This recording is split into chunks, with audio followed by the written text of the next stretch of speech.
100 pesos. En algunas panaderías todavía quizás lo podés conseguir 95 pesos, pero en otras también lo vas a poder conseguir a 110 pesos.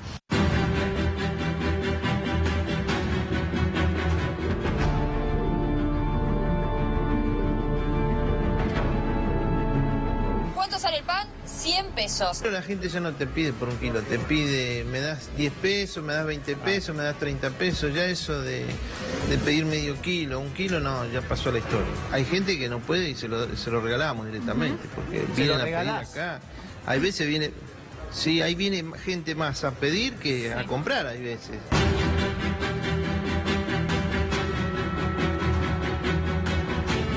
En 2015, 25 pesos el kilo, 46 pesos el kilo en 2017 y llegamos al 2019, 100 pesos el kilo de pan. Hay gente que te pide 5 pesos, con 5 pesos la balanza no... Imagínate que 100 gramos son 9 pesos. Y te piden 5 pesos, ¿qué le vas a dar? Claro, nada. Pero la realidad es que está rondando los 100 pesos, por eso hablamos de un producto de lujo, como se convirtió la carne. Ahora, en esta época, ¿consume menos carne? ¿Se puede comprar carne? ¿Qué está haciendo usted con esta economía que hoy cada vez está todo más caro? No consumo ninguna, porque no me da el presupuesto para eso. Como lo que puedo. ¿Y qué es comer lo que se puede? Dios, porque no me da el presupuesto para comprar carne, está carísimo. Consumo de carne vacuna más bajo de los últimos 50 años. Y yo veo la carne y me gustaría comerla, pero no puedo comerla porque no me alcanza la plata. Recuperar el alma de un país que viene antes que la economía. La pelea por el alma de nuestro país mata la pelea por el bolsillo del corto plazo. Veo miseria, mucha miseria, mucha hambre. ¿Dónde lo ve? ¿En la calle? En la calle, en las casas, en todo, donde yo voy lo veo todo. Dato duro de la realidad, ¿hay alguna esperanza de decir esto va a cambiar? Yo no la tengo. Muy bien.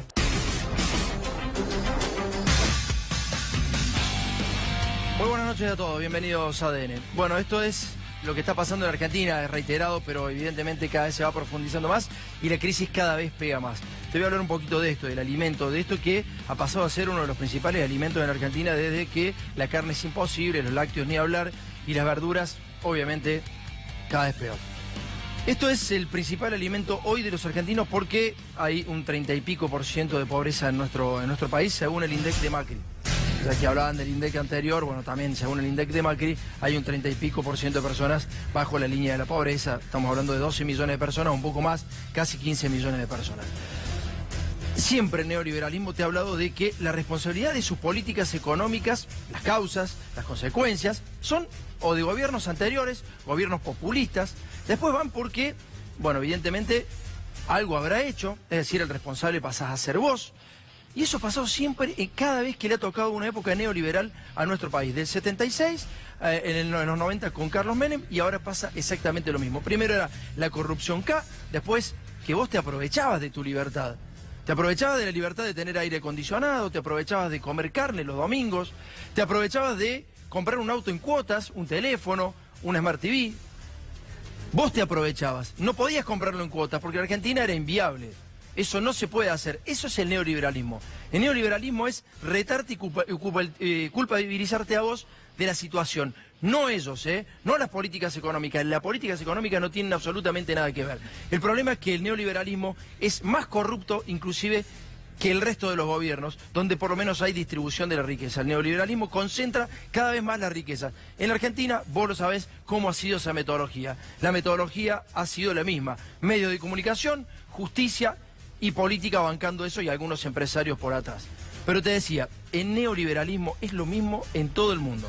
Y eso te venimos a demostrar en solo 50 segundos. Te vamos a demostrar que el mensaje y la metodología es exactamente la misma. Te piden sacrificio. El sacrificio ya es ni siquiera comer esto. Dale. And all the efforts that have been made over the past 2 years to bring about a new sense of realism would have been wasted. Ha hablado Yorgos Papandreou a los medios de comunicación para defender ese plan de ajuste. Los griegos tendrán ahora que escoger, ha dicho, entre el sacrificio o la catástrofe. Desde que yo era chiquitito que vengo escuchando que hay que sacrificarse en aras del futuro. El lema nacional siempre ha sido jódanse hoy para disfrutar mañana. Si ponemos cada uno de nosotros nuestro máximo esfuerzo, ese esfuerzo que dignifica, que nos hace ser quien somos, nos va a ir bien. Pero no es un camino corto, es un camino largo, pero es el que nos lleva a la felicidad.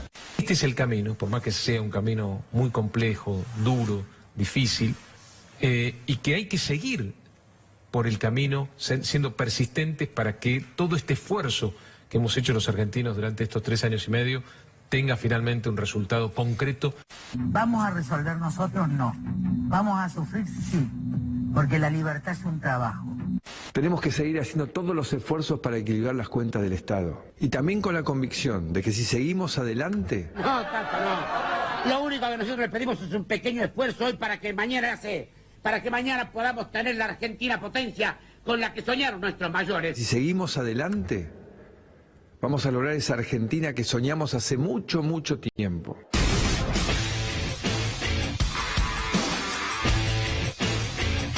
Que es exactamente el mismo, lo prefiero a Tato que a Macri, evidentemente, porque Tato por lo menos hacía humor. Macri lo que está diciendo es real, es lo que él cree que tienen que hacer los otros. Te habla en primera persona del plural, pero en realidad te está hablando a vos. Vos tenés que hacer el esfuerzo, porque Elisa Carrió, si va a la panadería, puede morfarse más de 1 kilo de pan, claramente, ¿no? Con el salario que cobra como diputada, la dieta, evidentemente que sí. ¿Y Macri? ¿Y el resto de los funcionarios? ¿Cómo anda, Pablo? ¿Cómo te Tomás? Bien, muy bien. Mirá, a ver, lo que estamos viendo claramente es el ejercicio dialéctico que tiene Cambiemos y que lo hace muy bien. Siempre te hablan de un otro como responsable de los problemas. El inmigrante, el planero, el populista. Y cuando te hablan de yo, cuando te hablan del yo, te invocan un sacrificio. Te invocan que vos para estar bien tenés que tener mucho sacrificio, vas a estar bien en algún momento, tenés que hacer un esfuerzo muy grande. ¿Sabés quién te lo dice? Un presidente que vive en Barrio Parque. Bueno, esta situación económica la tienen que ocultar, ya sabes de qué manera. Hoy te vas a enterar lo que pasa con Aida Yara y lo que pasó con Aida Yara. Tenemos información exclusiva de cómo fueron los llamados de fiscales, de funcionarios de Cambiemos a Aida Yara, al teléfono del asesor de Aida Yara, para anunciarle cómo iban a hacer paso por paso la justicia y qué tenía que hacer Aida Yara. Ariel, ¿cómo estás? Buenas noches. Buenas noches, Tomás. ¿Cómo estás vos? Bien, muy bien. Bueno, Aida Yara fue procesada por lavado de dinero y hubo toda una maniobra muy grande para que no fuera de alguna manera desaforada. Recordemos que lo que pasó con Devido fue muy rápido. Cuando Devido lo procesaron y le pidieron la prisión preventiva, se actuó directamente sobre el Congreso de la Nación para que perdiera sus fueros y pudiera ir en prisión preventiva. En el caso de Aida Yara fue muy distinto. Se estiraron los tiempos y el oficialismo fue contra su propia doctrina y decidió no quitarle los fueros hasta que finalmente la justicia le revocó el pedido de prisión preventiva y quedó solamente procesada por lavado de dinero, acusada nada más y nada menos que de desviar fondos del municipio de Resistencia, cuando ella fue intendenta, en favor de una empresa de recolección de basura que estaba vinculada nada más y nada menos, repito, con su familia. Bueno, está con nosotros el fiscal Federico Delgado, a quien admiro, obviamente. ¿Cómo anda, Federico? ¿Bien? ¿Cómo están? Gracias por invitarme. Bueno, te vamos a hablar de lo mismo, lamentablemente, tenemos que hablar de la justicia. ¿Qué estás viendo? Y que me parece que estamos todos de acuerdo en el diagnóstico, ¿no?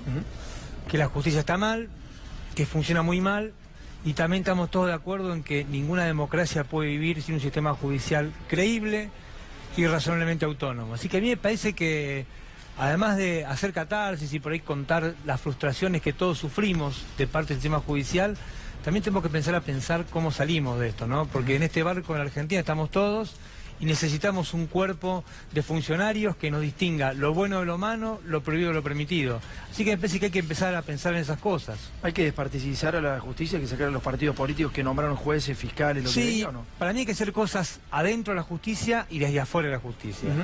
Desde adentro de la justicia me parece que hay mucha gente valiosa, mucha gente buena, mucha gente copada y con ganas, pero hay que generarle reglas claras para que puedan llegar. Y no lleguen los pícaros, los amigos, los acomodados, que lleguen los buenos. Y después bancárselos. Porque hay que bancarse a Guardiola de entrenador, digamos. Hay muchos Guardiola, pero hay que dejarlos que lleguen. Y después me parece que la justicia hay que oxigenarla en términos de espíritu democrático.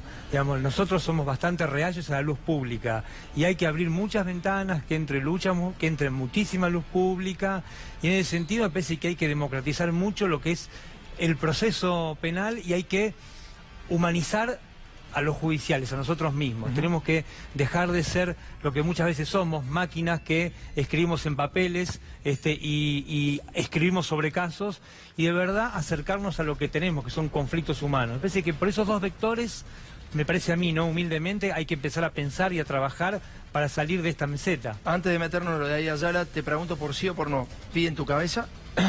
Yo soy un tipo que no soy simpático, no sé si mi cabeza, pero a mucha gente no le caigo simpático y hago cosas por ahí que tienen que ver con romper códigos, perdón por extenderme el sí o el no.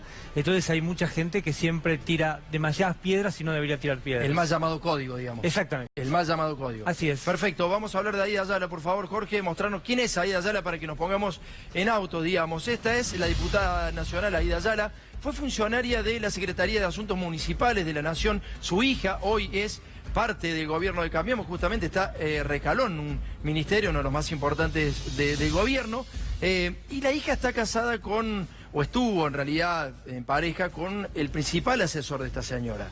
Pero vamos a ver quién es Aida Yala en esta. Dale.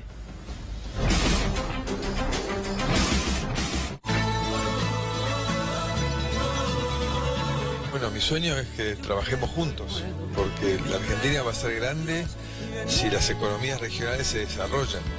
Ahí tenemos una enorme coincidencia con Aida. Soy Lilita, soy chaqueña y con seguridad voto a esa trabajadora que es Aida. Aida Ayala está siendo investigada por lavado, por evasión fiscal, por enriquecimiento ilícito. Aida Ayala hizo una gran gestión como intendente en Resistencia. Por eso en Chaco yo voto por Aida. ¿Qué es lo que pasó en la provincia del Chaco cuando usted era intendenta? Piden mi detención previo desafuero para que me someta a una indagatoria. En cuanto a usted la desaforen o usted renuncia a los fueros, usted inmediatamente va presa. ¿Es consciente de eso? Sí, por supuesto que soy consciente de ello. A ver, los fueros, yo no puedo renunciar porque es demagogia eso. Yo no tengo problema, renunciaría a la banca, renunciaría a los fueros. Los fueros, yo no puedo renunciar porque es demagogia eso. Los fueros son del Congreso. Yo no tengo problema, renunciaría a la banca, renunciaría a los fueros. Se me acusa de haber contratado a la empresa PIM en el año 2014 a los fines de enriquecerme. El núcleo cercano a la Internet creó esta empresa para PIM, la famosa PIM, empresa PIM, para servicio de recolección de residuos, ¿no? Le aparecía una señora de avanzada edad, jubilada, y una joven que se dedicaba ese tiempo al modelaje. La modelo ahora interesada en la basura se llama Fátima Rigacio y resultó ser esposa de Daniel Fischer. ¿Daniel Alejandro Fischer quién es? Bueno, Daniel Alejandro Fischer sí es un vecino de Resistencia, empresario, dirigente de Cambiemos, bueno, afiliado a Cambiemos. Y nada, es un chico que fue novio de mi hija y de eso se me acusa. Fischer es un hombre muy cercano a la ingeniera Ayala. Era el jefe de campaña de la campaña electoral del 2015. Y era un contrato que ella ya estaba haciendo en el final de su mandato. Así es. Yéndose. Sí, se estaba yendo. Y lo estaba haciendo con su círculo más cercano. Lo que vas a ver ahora es realmente increíble.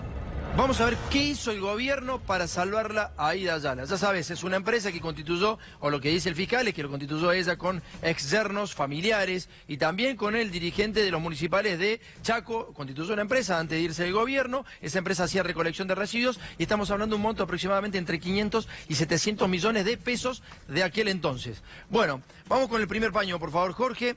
Esta causa fue investigada por la justicia provincial. Esta es la fiscal provincial. Se llama Graciela Griffith de Barreto. La denuncia contra Aida Ayala en la justicia provincial de Chaco está archivada. La denuncia está archivada y la archivaba, como te decía recién, Graciela Griffith Barreto.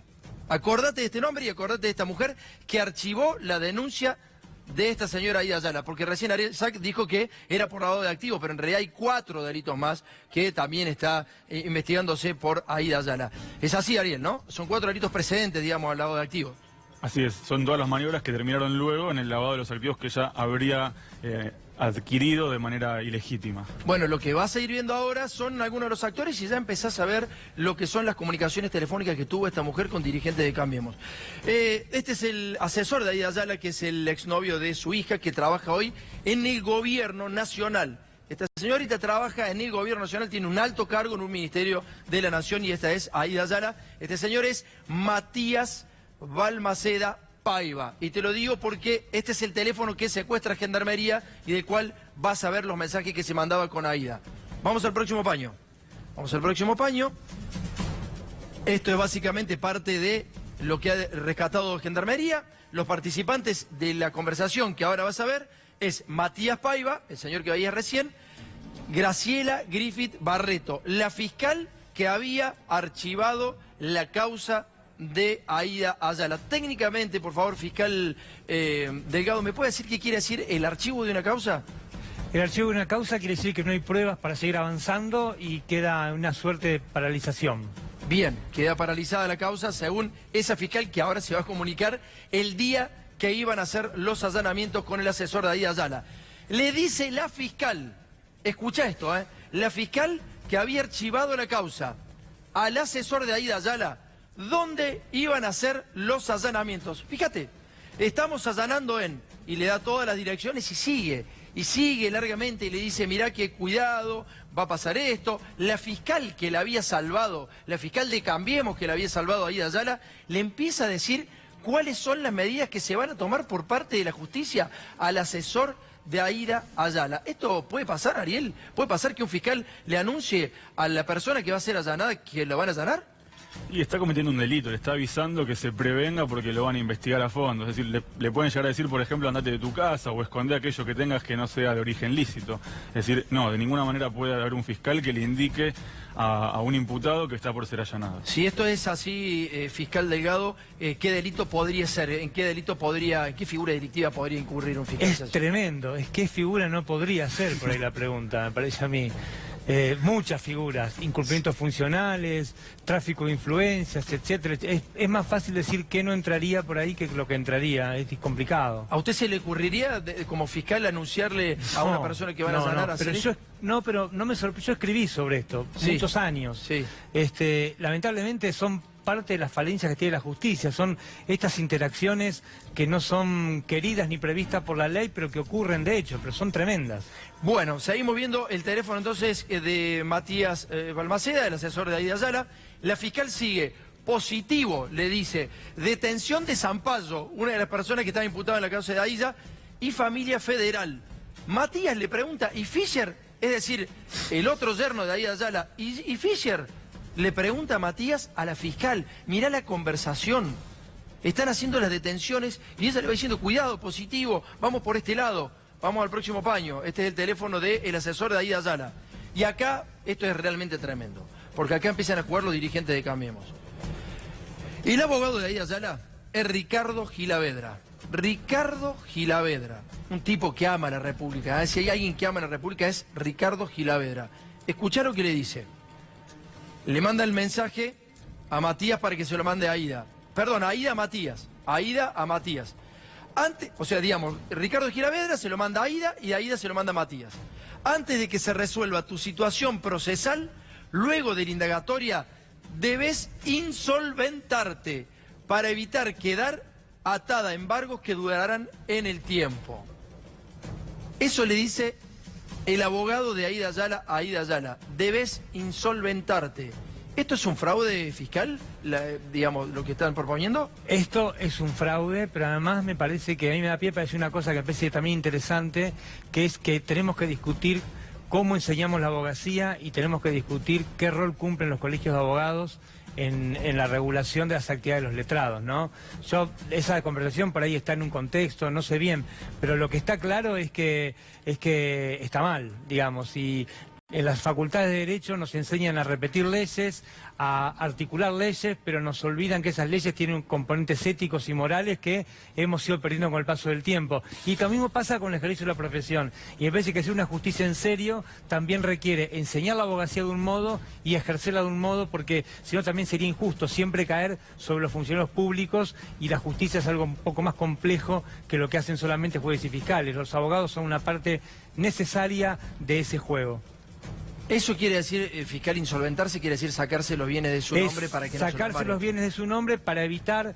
La justicia siempre, cuando perece una persona, asegura un montón de bienes, y hay bienes se embargan para asegurar eventuales gastos que pueda haber en algún momento. Entonces, insolventarse quiere decir que cuando el juez le pregunte eventualmente, bueno, a ver, ¿qué tiene usted para que yo me asegure que usted va a responder en 1 o 2 años? Esta persona diga, no tengo nada. No tengo nada, así que soy pobre. Bueno, seguimos viendo el teléfono del asesor. Esto fue rescatado por Gendarmería. Aida dice, es un tema fácil. Manejando los tiempos, le dice Ricardo Gilavedra. Dilatando y enredando. Y te pido que saques tus bienes, que no quede nada a tu nombre, para que quede clarito. Que no quede nada a tu nombre. Seguimos, por favor, Jorge. Mirá cómo le vi Ricardo Gilavedra, sobre el caso Aida Ayala, se sumó al equipo de juristas que defiende a la diputada nacional para que no queden dudas quién es el que está mandando los mensajes. Vamos al próximo paño. Y esto es increíble. Y acá viene algo increíble. Le dice el mismo día, fue en el caso de Ernestina Herrera de Noble, y quien pidió su juicio político fui yo. Lo que le está diciendo es que se tiene que insolventar como Ernestina Herrera de Noble. Y acá aparece otro abogado, que podría llegar a ser también el que manda el mensaje. Es otro abogado que era un diputado nacional en ese momento, Fernández Llano creo que es. Y entonces le dice, hicimos lo mismo con Ernestina Herrera de Noble, del Grupo Clarín, ¿te acordás? Le está diciendo a Aida Ayala eso. Tenés que hacer lo que hicimos en aquella causa. Ernestina Herrera de Noble es dueña del Grupo Clarín. ¿Y por qué no fue presa? Se hizo lo mismo. ¿Qué pasó? ¿Qué pasó con el juez que le investiga? ¿Qué pasó con Markevich? ¿Qué crees que pasó? ¿Que fue Ernestina Herrera de Noble presa o al juez lo sacaron a patadones en el culo?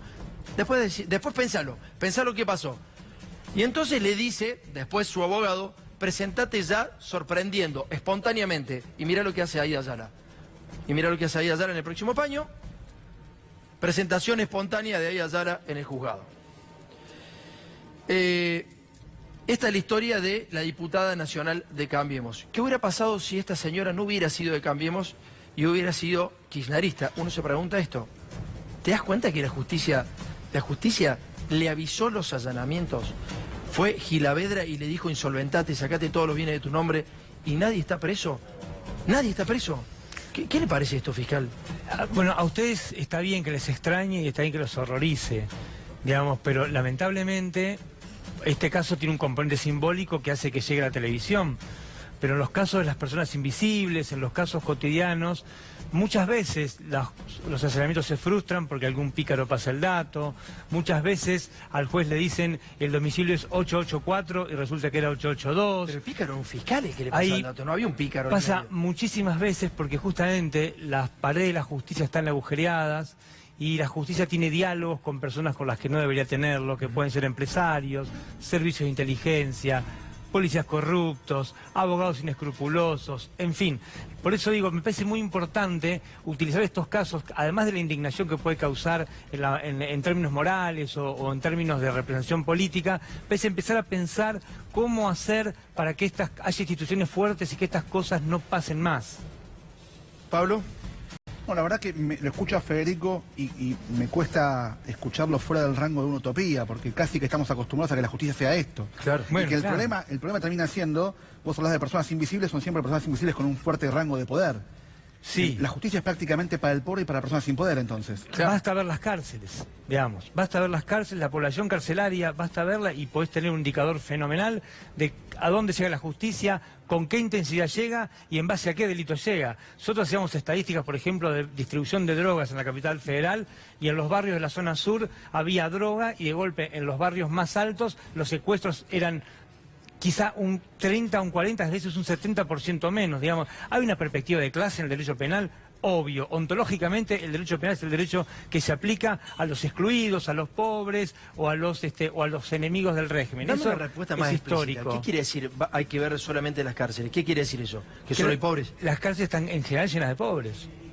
En general llenas de pobres. Digamos, yo muchas veces cuando empezamos a discutir el año pasado, acá lo discutimos, las prisiones preventivas para los exfuncionarios, yo justamente decía, bueno, si algo tiene para rescatar esta discusión de la prisión preventiva es que va a hacer visible un fenómeno que tiene por lo menos 20 o 30 años de antigüedad en la Argentina, que es la prisión preventiva como pena anticipada. Y la población carcelaria es exactamente igual, está llena de pobres, de mujeres con chicos que son desclasadas, de tipos que no tienen proyecto de vida ni tienen chances de reinsertar. manifestarse, y mientras la sociedad fabrica miseria, fabrica violencia y encierra a esos propios sujetos que fabrica, eso permanece en un grado de invisibilidad que es tremendo, y es nuestra población carcelaria realmente existente. No justifico nada, digo, pero son cosas que hay que discutir. Muy bien, Cambiemos, la verdad que es hablando la Aida Ayala con toda la justicia, con todos los instrumentos, todas las herramientas, la verdad que estuvieron fantásticos porque de hecho la han salvado. Muy bien Aida Ayala, porque dijo que podría renunciar a su banca. Pero sería demagógico. No renunció.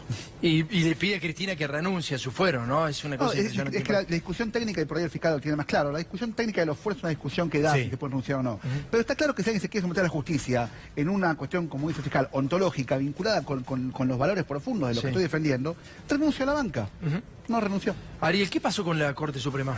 Nosotros contamos ayer acá en este programa cuál había sido el recorrido de las escuchas que se filtraron a la prensa, esas escuchas que hablan supuestamente de un armado para boicotear la causa de los cuadernos, que supuestamente lo involucra a Alejo Ramos Padilla. Dijimos que habían sido esas escuchas realizadas en el marco de una causa abierta en Lomas de Zamora, que las escuchas las hizo la Judeco, que es la oficina que se encarga de eso, y que luego, a través de la AFI, llegaron también al juzgado de Claudio Bonadío, que le había pedido autorización a su colega Federico Villena de Lomas de Zamora para poder tomar contacto con esas escuchas. Hoy, la Judeco, que es el organismo que hace las escuchas, le mandó un comunicado, una carta a la Corte Suprema de Justicia y le dijo, miren, nosotros no fuimos los que la filtramos. Si quieren saber quiénes la filtraron, y bueno, pregunten en otro lado. Pregunten por el lugar de la AFI, que fue la encargada de retirar las escuchas y llevárselas al juez Claudio Bonadío, o pregunten, ¿por qué no?, a los jueces que las ordenaron y a los que las utilizaron. Dicen lo criminal y correccional federal número 11 solicitó copia de determinados CDs de audio producidos en el marco de la causa donde se había ordenado la intervención. Lo que dice ahí, dejando en claro la Judeco, es los CDs con la información que se había recolectado en el marco de una causa que estaba en Lomas de Zamora fueron pedidos por el juzgado criminal número 11, que es el juzgado de Claudio Bonadío, y él tiene esas escuchas en su poder. Nadie se va a hacer cargo de que las escuchas estén circulando. Escucha esto, ¿no? La Corte lo que dice. Aún así, las vulnerabilidades persisten con relación a las etapas que exceden la labor de la dirección y cuyas responsabilidades corresponden a los jueces conforme la discrecionalidad, con la cual hacen uso del material probatorio.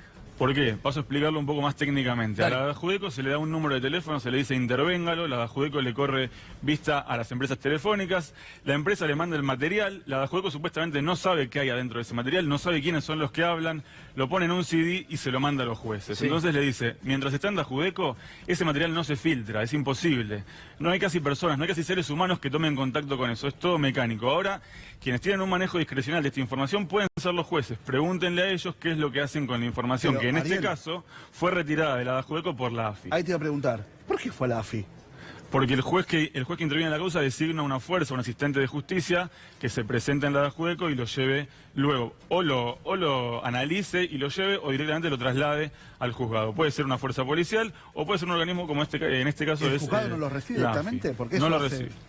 ¿Es normal eso, fiscal, que no...? ¿Ustedes vieron el episodio cuando la Corte pidió el expediente de Cristina Kirchner al Tribunal Oral, que iban con una carretilla que a todo el mundo les llamó la atención? Bueno, la justicia las cosas las mueve de ese modo, digamos, las mueve de ese modo, con carretillas si son cosas muy pesadas, y si no con una persona que junta los CD, el pendrive, y lo lleva de un lado a otro, que hace de correo.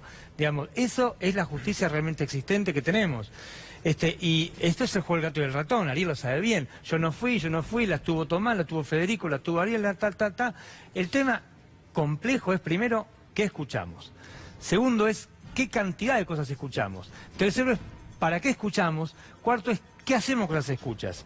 Digamos, porque lo que está en juego es el derecho a la intimidad. Mientras estamos discutiendo quién la filtró, quién no la filtró, nos olvidamos de lo principal. ¿Cuáles son las preguntas? Las preguntas son, ¿qué escuchamos? Porque ¿Escuchamos a los presos políticos? Bueno, yo te lo voy a responder. ¿Qué escuchamos? Porque, ¿para qué escuchamos? Porque escuchar... Para joder a la oposición en época electoral. Eso es un primer problema, ¿no? ¿Qué escuchamos? ¿Para qué escuchamos? Me lo acabas de responder, ¿no es cierto? Según mi visión. ¿Qué hacemos con las escuchas? Y las difundimos en los medios de comunicación. Bueno, entonces lo que estamos haciendo, y perdón por ser autorreferencial, yo escribí en una revista que se llama Sociedad Futura hace un tiempo, estas cosas de las ficciones del expediente judicial que alojan un montón de prácticas que no tienen que ver directamente con hacer justicia.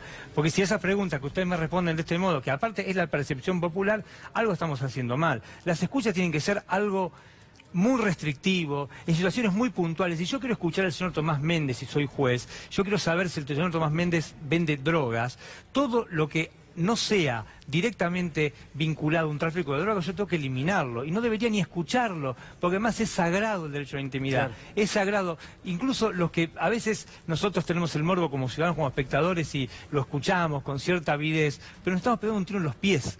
Porque no hay nada más sagrado que tenemos que nuestra intimidad, que nuestra libertad, que nuestros derechos políticos, civiles, sociales. Y si nosotros los pisoteamos riéndonos de lo que esa gente habla y que después circula por los medios, lo que estamos haciendo es sacándole capas a la cebolla. Y si a la cebolla le sacamos todas las capas, nos quedamos sin cebolla. Y eso estamos haciendo con los derechos. Por eso me parece que hay que empezar a discutir en serio qué hacemos con estas cosas.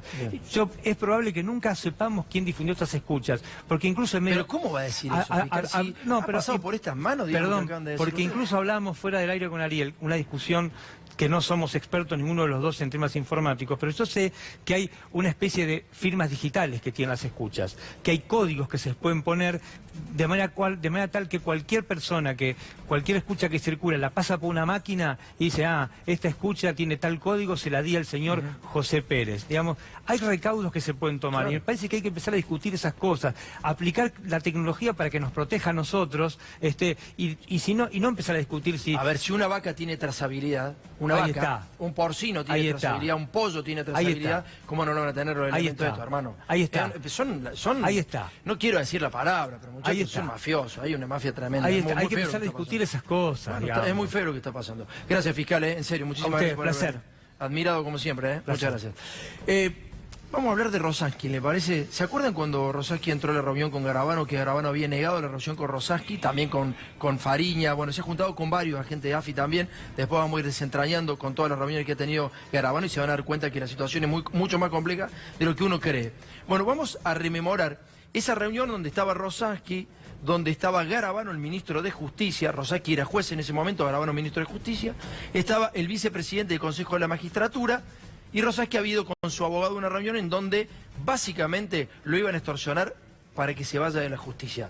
Esta es la primera parte del audio y viene Rosaski a nuestro estudio.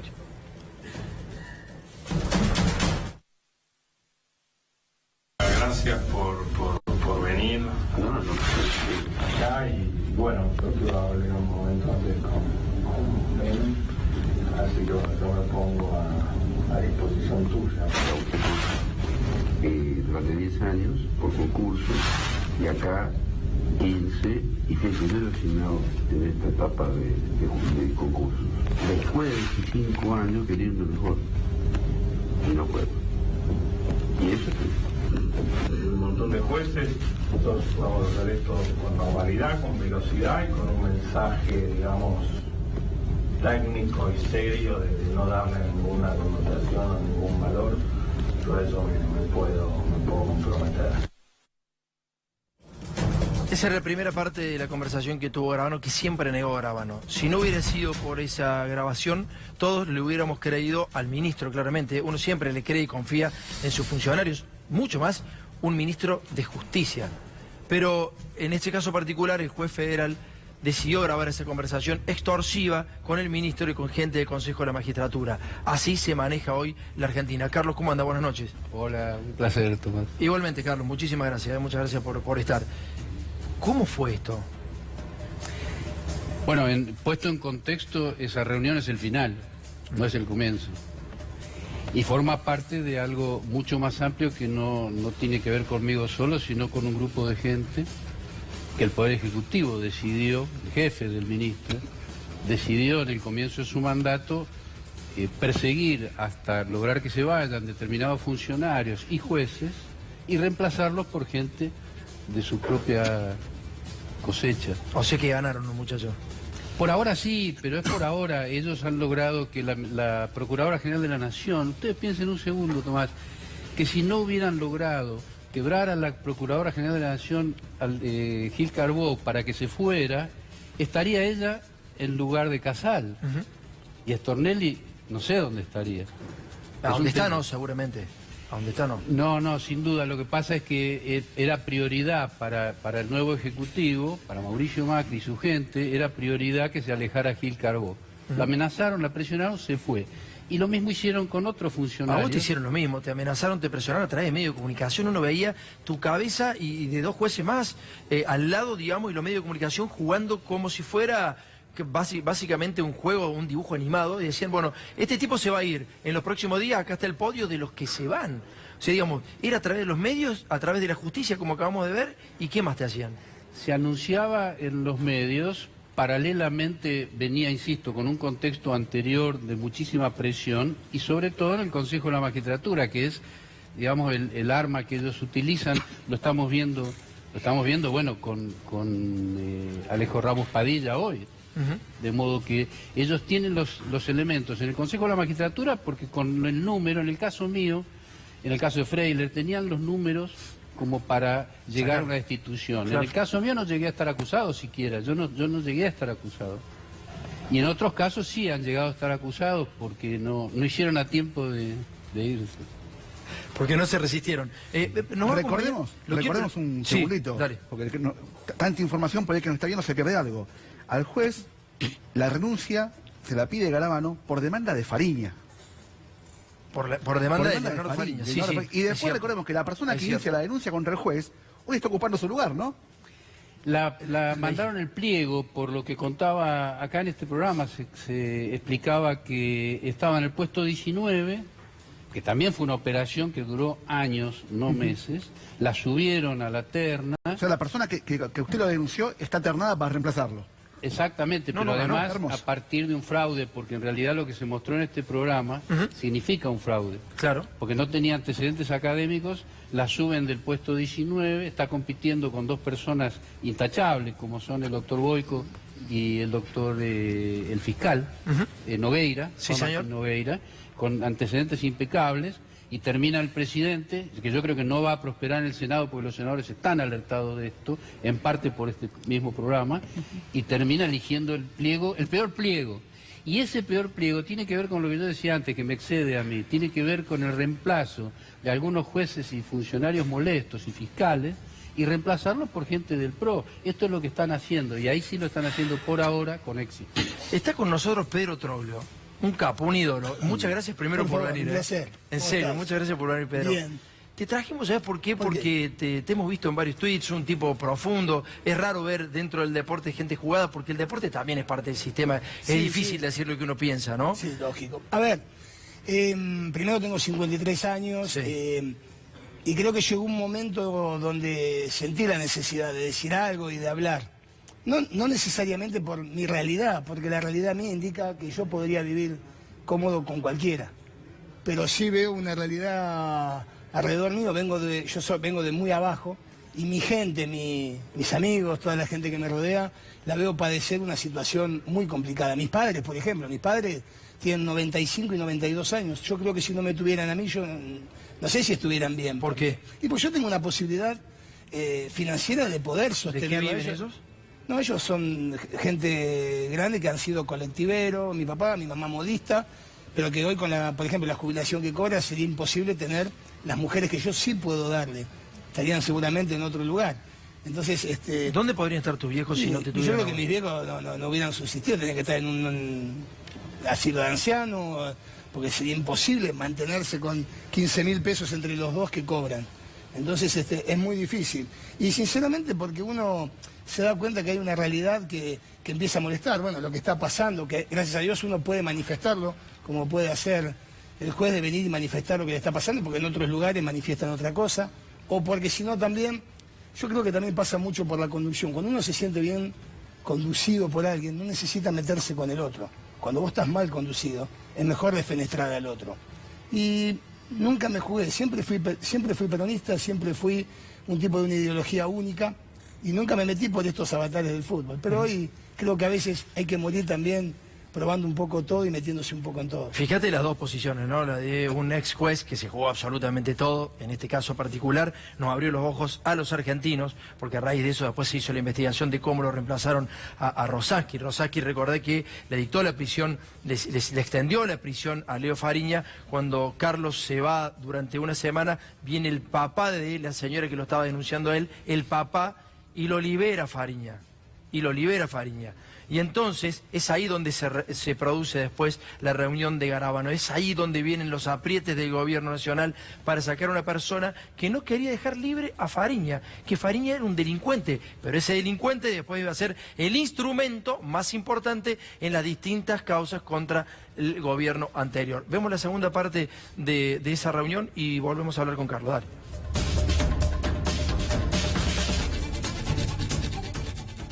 Hay algunos que van a salir a decir incluso, que no le acepten la renuncia. Entonces, porque hay demasiados actores. Entonces, por eso dice esto con absoluto resguardo de confidencialidad. Por eso hablé solo con Venus y con Germán.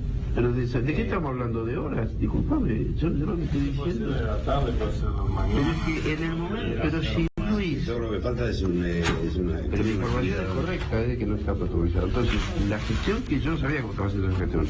Bienvenida, pero... Inmediatamente que hablé con Venus me puse.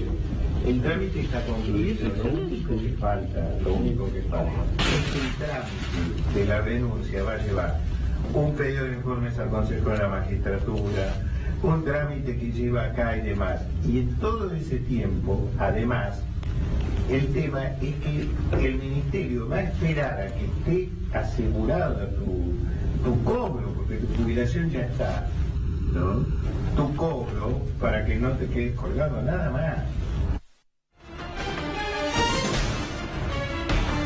Dos aclaraciones importantes. Yo por supuesto que tenía concedida la jubilación porque tenía de sobra no solo los trámites realizados, sino todo lo que tenía que ver con aportes y años de servicio. Así que yo no necesitaba a esta mafia para jubilarme, lo están reconociendo. En segundo lugar, una mención que es interesante. La persona que me acompaña no era mi abogado. El ministro dijo que me asistía. Pero quiero hacer una aclaración que puede ser bastante seria. El señor que me acompaña es una persona que yo aprecio muchísimo y conozco hace muchos años. Es dependiente del ministro. Esto no se sabía. ¿Cómo es dependiente del ministro? Sí, señor, el ministro es jefe de él. Así que mal podía asistirme como abogado, como dice el ministro. No, a ver. Hasta ahora Smukler era supuestamente su abogado. No, en ningún momento. Es una persona que yo conozco hace muchos años, excelente persona, un hombre maravilloso, que gestionó la reunión, pero él depende del ministro, él está contratado por el ministro. Para los que vieron El Padrino, es aquel que le dice al que quiere ejecutar, mirá, si haces esto, a tu familia no le vamos a sacar los bienes, así, ¿no? Pero de hecho el ministro cuando dio un reportaje, hace un mes, me mandó una carta de documento y dio un reportaje de Perfil. Y dijo a Perfil, el letrado, que me asistía. ¿Y cómo me va a asistir una persona que está contratada por el ministro? No es un tema menor, pero pinta un panorama mafioso. No de este señor que yo aprecio muchísimo. Sí. Intermedio, se ofreció de buena manera, nada más. Pero el ministro sabe perfectamente que él lo contrata a este señor en el ministerio. Yo sé que en el fútbol hay mucha mentira, también como en todos los ámbitos sociales, digamos, en el periodismo, en todo hay mentira, digamos. ¿Te asusta que un ministro mienta descaradamente de esta forma y le apriete el equipaje? En el fútbol hay también, pero esto es más agresivo. Esto es más agresivo. Es un poco más grave. Lógicamente está en riesgo un país y está en mucho más riesgo la persona. En el fútbol es a veces un poco más personal y un poco más tranquilo. En cambio, en un riesgo a nivel de esta magnitud es terrible. Gracias a Dios que hay posibilidades también de expresarse y de contar su verdad. Porque hoy es casi imposible poder contar tu verdad, porque verdaderamente hay un monopolio muy importante que prohíbe a la gente poder contar su verdad. ¿Por qué decís? Y porque verdaderamente vos ves que hay una imposibilidad. A ver, la justicia hoy funciona de una manera increíble, donde vos ves que no condice con la realidad, está manejada por gente que seguramente tiene otros intereses. ¿Cómo puede ser que una chica que está recuperándose en Panamá esté declarada como prófuga y un fiscal que no se presenta a declarar? No. Entonces quiere decir que la justicia no está en igualdad de condiciones para todos en el país. Con el ciudadano, digamos, no son ciudadanos. Yo te hablo como ciudadano porque yo recién hoy empiezo a empaparme, es la primera vez que vengo a un programa político. Yo te hablo de mi rol de ciudadano siempre. Es lo que veo, es lo que noto, es lo que siento. Cuando vos hablas por teléfono, ¿hablas tranquilo o tenés miedo que te estén escuchando? Es que si hoy, fíjate, nos escuchan a todos hoy. Lo que pasa es que siempre nos han escuchado a todos. Lo que pasa es que las escuchas antes eran para la justicia nada más. Es decir, de última la justicia tenía la posibilidad de escuchar en privado todo lo que quiera delinear, porque había hasta una cierta confianza, que hoy no hay. Entonces exponen, y a veces las escuchas son irracionales, que no tienen sentido, pero que las dan a la luz, que eso seguramente es un acto totalmente... Para jugar en política, digamos. Pero ni hablar. Pero bueno, es la realidad que se vive hoy, es una realidad que asusta y es difícil, ¿no? Carlos, cuando vos hablas por teléfono, ¿hablas libre o no? ¿Cómo lo haces? Decime la verdad. Se me cruza por la cabeza. El problema es cuál es la frontera entre la paranoia y la vida normal. Y yo coincido plenamente, realmente. Nos están escuchando a todos. El problema es que son escuchas mafiosas. Claro. Son escuchas para el mal, porque son mala gente. Esta es la realidad, son mala gente. Si un hombre como Fariña pudiera ir a los programas de televisión, Sí, es increíble. después de todo lo que sabemos que pasó, si el fiscal que 5 veces no va a una indagatoria, que se burla de la justicia argentina, va a un programa de televisión y dice la siguiente frase: mi deber es no ir. Esto lo hemos escuchado todos. Creo que, otra vez, Charlie García y Say No More, si el fiscal que está casi prófugo está diciendo mi deber es no ir, hay un problema comunicacional muy serio que va en sintonía con la comunicación de Cambiemos. ¿Por qué crees que lo dice? ¿Por qué crees que dice mi deber es no ir? ¿A quién le está hablando ahí? Hay un caso claro de obediencia debida para mí ahí.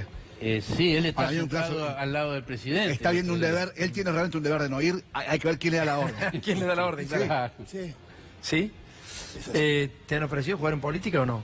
Sí, me invitó, me convocó Florencia Cintur, Sí.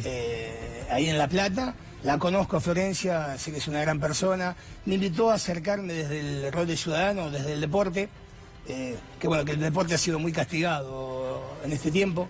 Fíjate que hay miles de situaciones, por ejemplo, está el equipo de los... Ya aprovecho, también están los chicos del básquet de sordos, que no pueden viajar al Mundial, tienen que debutar el 27 de junio y necesitan dinero, hasta el técnico ha vendido su auto para poder viajar. Y el deporte está siendo castigado, y bueno, tengo la posibilidad de acercarme desde ahí, que es lo que más sé, y lógicamente no solamente me puedo acercar del deporte, sino me tengo que empapar también de política, que lógicamente uno ¿Qué te desconoce. hizo clic, Pedro? Vos estás contando que estás a 53 años, te oís hablar de las cosas públicas. ¿Qué te hizo clic? ¿Cuándo fue que dijiste, che, yo no me puedo callar más? No, a ver, a mí me pasó, por ejemplo, algo que un día fui a cargar nafta y me sorprendí cuando cargué nafta. Dije, qué locura. Nunca me pasó que me parezca una locura llenar el tanque de nafta. Pero yo puedo cargarlo. Entonces, yo hablo de la gente que no puede. A ver, ¿qué es lo que más le cuesta al ciudadano? Pagar la luz, pagarse el gas, pagar una obra social, el que puede, porque ir a comer una pizza con la familia, un día al mes, no pueden, no se puede. Entonces, eso creo que es la demostración de que estamos mal. No llegás, yo lo veo en mi vieja paga 5 lucas de luz y cobran entre los dos 14.500 pesos de jubilación, dos tipos de 90 y pico de años. Entonces, se nota que estamos mal y me hizo clic mi edad y la sensación de que toda mi gente, todos los que me rodean están mal. Y no solamente el pobre, la clase media, porque yo tengo pobres y clase media que hoy está pobre también. Que Claro. vive, no sale, no come una pizza, no llega a pagar a fin de mes. Y me gustó la convocatoria que me hicieron, más allá de que fue... O sea, por vas a el- participar en política. Estoy Vas a a estar. ver, desde el momento que estoy acá y desde el momento que estoy acercándome a Florencia desde el deporte, estoy participando en política. Está clarísimo. Después hay que ver hasta dónde llego. Inicialmente estoy con esto. ¿Y vos, Carlos, qué responsabilidad sentís en el medio de toda esta situación? ¿Tenés responsabilidad política? ¿Creés que hay que participar? ¿Qué ves? Yo creo que es obligatorio para cada uno donde esté militar, que no necesariamente es un partido político, militar la vida, militar la verdad, denunciar este tipo de cosas porque no se pueden tolerar. Insisto, que la operación Fariña, y yo lo conté el otro día, la operación Fariña yo la denuncié hace 3 años al Consejo de la Magistratura, no se dijo por primera vez en esta denuncia, 3 años atrás. ¿La denunciaste por escrito? La denuncié por escrito en el Consejo de la Magistratura antes de renunciar la ¿Y operación qué Fariña. trámite tuvo? Ninguno. ¿La archivaron? Pero es que en la impunidad del Consejo de la Magistratura, Pablo, yo lo que puse por escrito es sintéticamente lo que conté acá, es decir, que cuando me fui, hicieron la operación que hicieron, puse nombre y apellido, Operación Fariña, búsquenlo en el Consejo de la Magistratura. Esto es porque las cosas hay que denunciar en el momento, no 3 años después. Claro. 3 años después, porque supe que la abogada, supe que Barreiro había declarado en esa causa de Dolores, aparezco y me extraña, ¿por qué aparezco? Y aparezco por eso, aparezco porque se sabe, por suerte, que el ministro de Justicia de la Nación le dice que sí a un delincuente cuando le exige que se vaya a un juez. Estamos con problema de país. Carlos, con esto estás contando, ¿cómo ves el futuro de Ramos Padilla? Bueno, yo lo veo mal de entrada, es decir, yo hace ya mucho, cuando comenzó la causa de Dolores, anuncié que a mi entender no terminaba él con ese expediente, de una manera o de otra, como también Gicarbo unos días antes yo le dije que tenía que renunciar, porque realmente ese tipo de presiones quiebran a la gente y ellos tienen por el momento todo el poder. Y una alerta para la próxima gestión, nos van a dejar un muerto de 300 jueces designados por el nuevo gobierno. Increíble. Que está terminando. Cuidado con eso, porque es un tema muy delicado. Son los que deciden la vida y el patrimonio y la libertad de las personas. Gracias, Carlos. En 30 segundos, Pedro, ¿tenés miedo que a entrar en política y te hagan este tipo de operaciones? Bueno, no, lógicamente yo soy de otro palo totalmente, pero en definitiva uno tiene que meterse, tiene que saber. No tenés miedo. No, te la bancás. Era un talentoso, esquivaba las patadas, no tener miedo ahora. Era sí, por eso. Además siempre la vengo padeciendo desde abajo, de muy abajo con mi familia, entonces no me molesta y me entretiene y me hace bien. Gracias, Pedro, gracias, Carlos. Muchísimas gracias a los dos. Nos vamos a la tanda, ya volvemos, dale.